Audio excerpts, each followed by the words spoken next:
All right, welcome to the third video lecture. This one is being brought to you compliments of my bathroom, and we have a guest today. Quinn Hoffman wanted to sit in and help with this video. Can you say hi? Hi. All right. So this last video is going to focus on how to actually go about ending a session and terminating. And so there is an art to ending each session. You don't necessarily want to just be like, oh, 55 minutes is up, you're done, get on out. Like, you want to coach the client into knowing when the session is going to end so they're prepared. It's not a surprise, and it's actually really good modeling to show clients kind of like the big picture of termination when you're terminating each session well. And one of the important things to think about, and this is something that I had to learn in my practice, is that, it's really important to end sessions when you say you're going to end them. So sometimes the thought of like, what? Yes, you may try to change Easton's diaper. Okay, I have to talk to my students, okay? All right, so I would get in the mindset of thinking that if I let this session run longer, I was doing the client a favor, like I was giving them more time, it was showing that I was caring. But it can start to kind of blur some boundaries. And so allowing that to persist isn't necessarily the healthiest teaching method. So trying to stick as close as you can to the time that you're allotted. And honestly, if sessions are starting to run long, it runs into somebody else's session, which then you have to deal with that with the client who's after. So it is actually really important to end sessions on time. One of the things that is really important to a client during sessions is having that sense of safety. And so establishing a predictable flow to each session actually allows the client to feel safe and the environment have a sense of comfort, because they're able to predict it and there's no surprises. This is really important, especially with individuals who might have had trauma or abuse in their past. Having safety and predictability is really key to that therapeutic relationship. So even though we're talking about like ending things, this is part of engagement in that trust building process too. All right, so steps to take when you are working on ending your session. So about 10 minutes or so before your session, or actually it kind of depends on clients. You're gonna learn quickly the ones who need more advanced warning and the ones who will continue to push. So you want to announce there's just a few minutes left in the session. So whether it is a 10-minute warning, a 30-minute warning, making sure you're always doing it in a very tactful way. So you don't want to be like, oh, it just hit 10-minute mark, I'm going to interrupt whatever you're saying to tell you. That's not necessarily the most respectful or tactful way. You also want it to be validating. So you will just kind of like gently interject. And I always took that posture of like, I'm so sorry. But like before you continue, like once you kind of take a pause, just being like, hey, just want to make you sure, like making it strength space again. Like, hey, just want to make sure that we get through everything you wanted to get through today. So I wanted to have about 15 minutes that we have left. Hey, Quinn, it's really important for me to be able to see the camera, okay? You make sure you share it with Mom. So, kind of saying like, hey, is there anything that you want to focus on in the remaining 15 minutes, or should we continue wrapping up what we're talking about? So this can be really helpful in case the client lost track of time and actually has something they want to talk about. They won't feel like they didn't get the opportunity to. It also is actually really helpful. Hey, Quinn. What you doing? Let's not do that, okay? It's really helpful if you have clients who like to talk on and on and on and on. It kind of can redirect them back to we have a time limit. Another way to approach it is like, hey, we're almost at the end of our time, so why don't you finish up what you're sharing, and then we'll wrap up for today. So they then have the kind of control about how they're going to end the session versus you jumping in and being like, oh, time's up, gotta go. So I think the thing to kind of remember from this step is doing it tactfully and making sure it's giving the client enough time to share if they have something else they want to talk about, or continuing to wrap up what they are already talking about. So after you kind of wrap up whatever the topic was you're talking about, you want to check in with the client and ask how they feel the session went.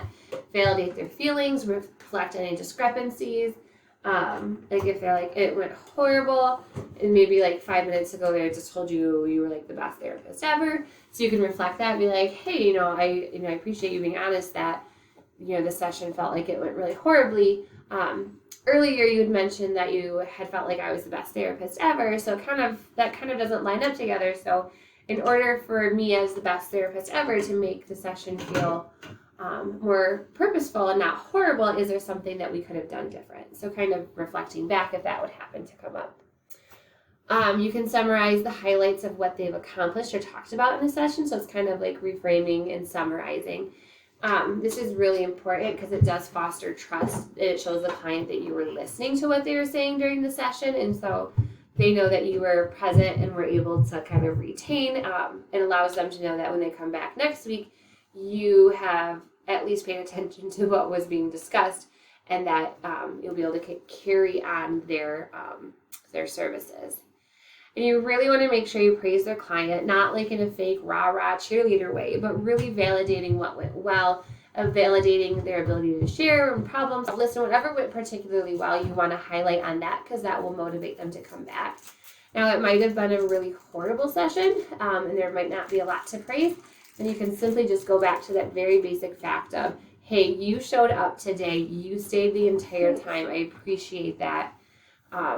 Thanks for hanging in there with me, those kind of things. Because at the bare minimum, that is a strength and something positive that they did accomplish. You want to review any homework assignments that you had assigned them. Make sure they understand the expectations and objectives. You can do some sort of verbal contract saying like, hey, do you agree to this? If it's helpful for the client to make a written contract, to write it down what you agreed upon. So in case they have maybe they have bad memory or they just don't seem to follow through, trying that approach, but that's nothing formal that you have to do. A verbal agreement is just fine. But you want to make sure you review the specifics of what they're doing, who's going to do it and when they're going to do it by, and what they can expect as far as follow-up in the next session. And then just restate the date and time of the next session, hand out a business card, not a business card, a business card with the time and date on it, or making sure they put it in their phone as a reminder. This is when it's really helpful. Hey, Quinn, I don't know that my students can hear me, okay?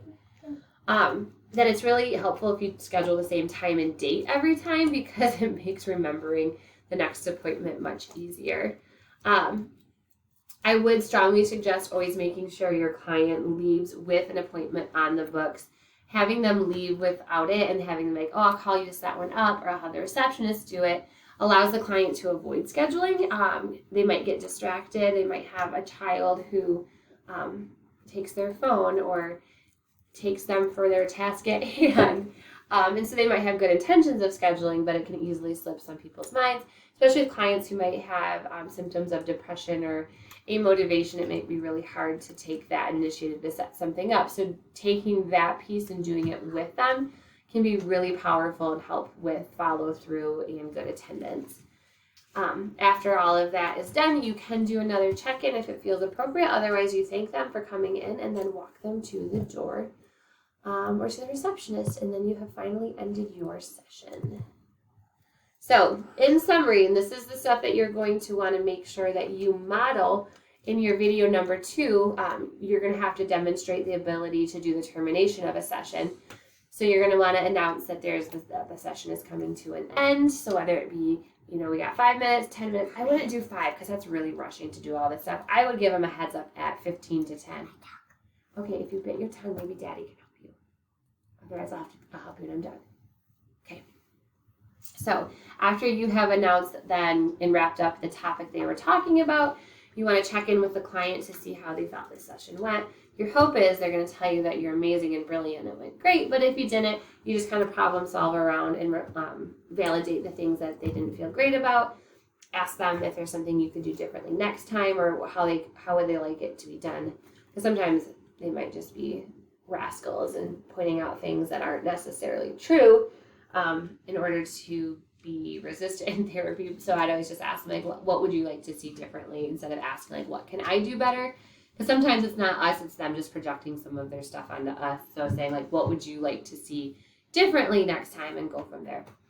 You want to summarize and highlight the content of the session, so kind of reflecting back on the things you covered, the topics, maybe, if you brainstormed, different interventions you might have done, and you really want to make sure you take time to praise the client for their work during the session. I know in one of those videos we watched in class, that was one thing that you all noted that the social worker praised quite a bit, and maybe a little bit too much that it felt not genuine and obnoxious a little bit. So making sure you find a good balance. Like, some clients are very much words of affirmation and need all of that praise. Some clients aren't, and they're going to be like, just shut up. Like, I got it. But you want to make sure that they know that you appreciate and see the work that they have done. Reviewing and any homework tasks that they might have agreed to, making sure it's very clear what the expectations are as far as completion before next session, and kind of reminding them how you will check in with them on their homework at the next session. Schedule and confirm upcoming session, and walk them to the door. And then you are done for the day.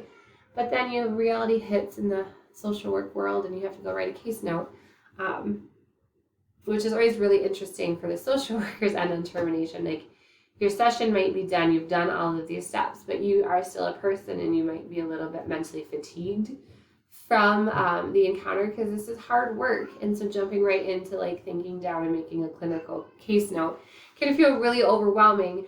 But then, because social work is like mostly paperwork and very little talking sometimes, if you don't do it right away, it can pile up on you, and all of a sudden you have all of these unfinished case notes, and it's not fun. So that's kind of the end part of termination that doesn't really get recognized, because it's not part of the like engaging with the client type thing, but it is part of termination as well, that you have to be mindful that you have to make some sort of documentation around it.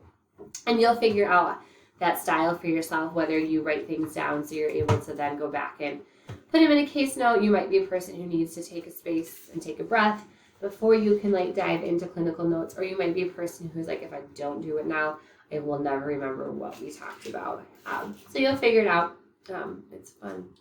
It's one of those lovely beasts of social work.